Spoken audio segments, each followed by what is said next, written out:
Welcome to Tail Talk Grooming Chronicles with Hound Therapy, the podcast where we talk all things pet grooming, daycare, academy, and more. Hosted by Shannon and Tanya of Hound Therapy, serving pet owners across North Texas.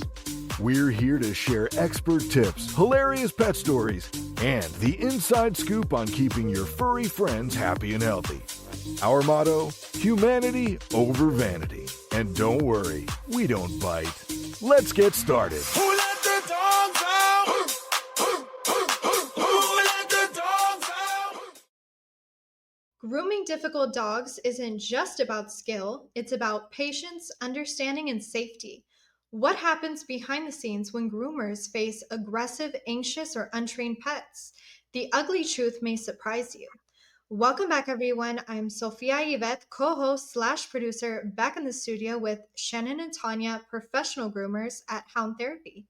Shannon and Tanya, how's it going today? It's good, Sophia. How are you? I'm doing very well, and that's wonderful to hear. Now, let's answer the question everyone wants to know. When it comes to grooming training, what is the ugly truth behind grooming difficult dogs? Well, I would say the ugly truth is that a lot of people their dogs are misunderstood. Either they're afraid, labeled aggression, they've got anxiety, they might have some physical limitations, matted coats, which just means usually it's from the other three that I just listed above, or lack of experience, which means I haven't come in. You have a dog, you think your dog is a puppy when it's a year old.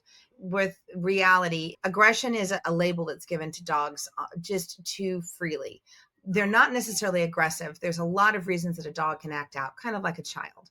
So if he's anxious, if there's storms out that day, he might be acting unusual. If he's not used to riding in the car and you put him in the car and every time you take him to the vet, then you bring him with the groomer reaches down and he goes to bite you. A lot of groomers will not do dogs that show any signs at all of being anything other than perfect. I know of groomers that if a dog even shows like snarls, shows a tooth, they'll send it home. They have to get done. Not all dogs like their nails done. Not all dogs like to be taken from the owner. So there's a couple of things that we do. We like to get everybody here to start early. Definitely encourage everybody. If you have a puppy, 4 to 6 months after that first Round of puppy shots is probably the best time to bring them in. We use positive reinforcements in here. We keep our sessions real short and we do them frequently. As that puppy is getting used to coming in, or a new dog, an adopted dog, whatever it is, we're not going to keep it here for 6 to 12 hours. It's going to be in and out. We're going to get them done. And then they're going to come more often and realize that it's a little easier to do. If we need to restrain, in other words, if it's a physical limitation that the dog is biting for whatever reason, we'll have 2 of us, so we'll hold them up. The biggest is being calm and being patient. And we do that in here. We know that we're always prepared for the unexpected. They're dogs. They are not humans. We give them a lot of human emotions that they don't really have. They're not hard to understand. They tell you with their body language. A lot of people will reinforce a bad habit, which then causes them a whole lot more money down the line, because every time this dog is on your lap and you go to touch him, or husband goes to touch him, or your wife goes, and it's just like, oh, that's my dog. And he kind of growls and you snicker like, ha, ha, ha, ha. He's reinforcing that bad behavior, which is definitely not good. And so then when somebody else comes to grab him, if that dog doesn't have a punishment or a correction, well, it's going to continue to do it, and it's going to do it with everybody. And then you get, oh, your dog's aggressive. That's not to say that some dogs can be aggressive with other dogs, but here at Hound Therapy, our dogs are not with other dogs unless we know them or there is somebody in the pen with them, so that, they're leashed. We have a big open play area that they can walk around inside of before we actually allow them in with other dogs. We don't just free roam all of the animals. I would say the ugliest truth, honestly, is that people are just ill-informed on something that might be cute and fun at home is not cute and fun here. I mean, we have scissors that are 9 inches, 6 inches, 8 inches. We are cutting in between their face, and we've got their nails. Our face is right next to their face. These dogs have to learn how to deal with a loud blower, with how to deal with other dogs barking, people walking by, people coming in. We have cats that are in here. So our training for that is, as I mentioned before, come early. The earlier you come, the easier it is for your dog to get used to it. If you have a dog you're not sure is aggressive or not. Bring him in, leave. Bring him in and leave. Put him in the car. Get him used to the things he doesn't like. Short bursts. And then it won't be so bad the next time. Go a little longer each time.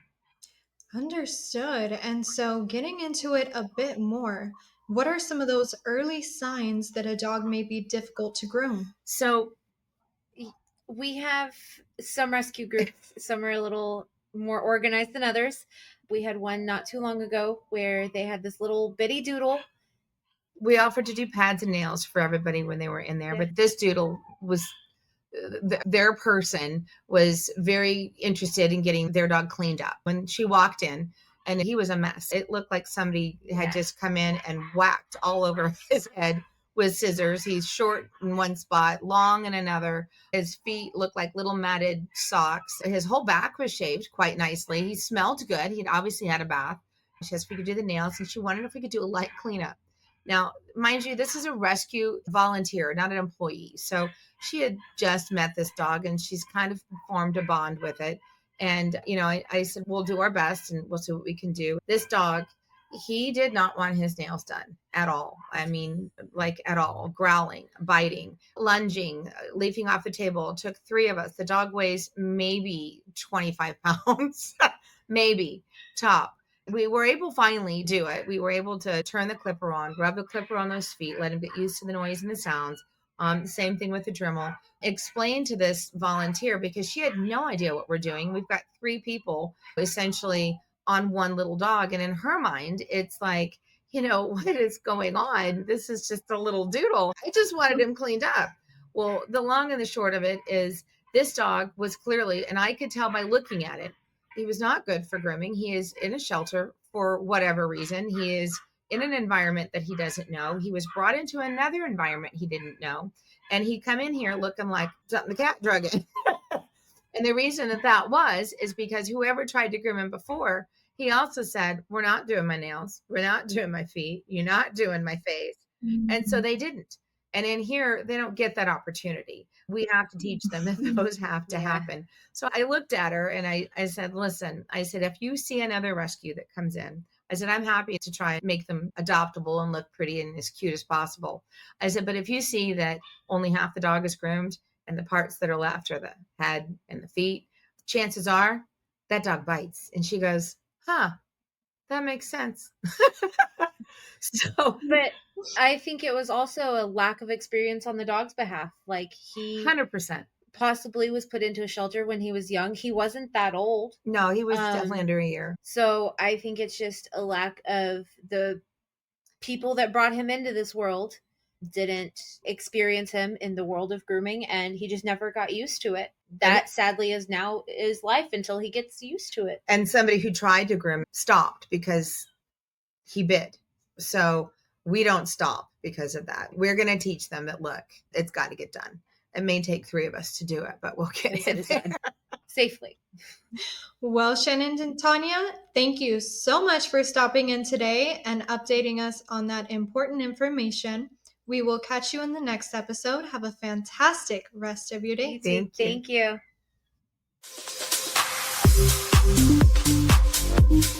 That's a wrap for this episode of Tail Talk with Hound Therapy. Ready to book your pet's next groom, daycare stay, or grooming academy tour? Call us at 469-367-0009. That's 469-367-0009 to schedule an appointment. Or visit us online at www.houndtherapy.com. Serving North Texas with expert pet care. Until next time, keep those tails wagging.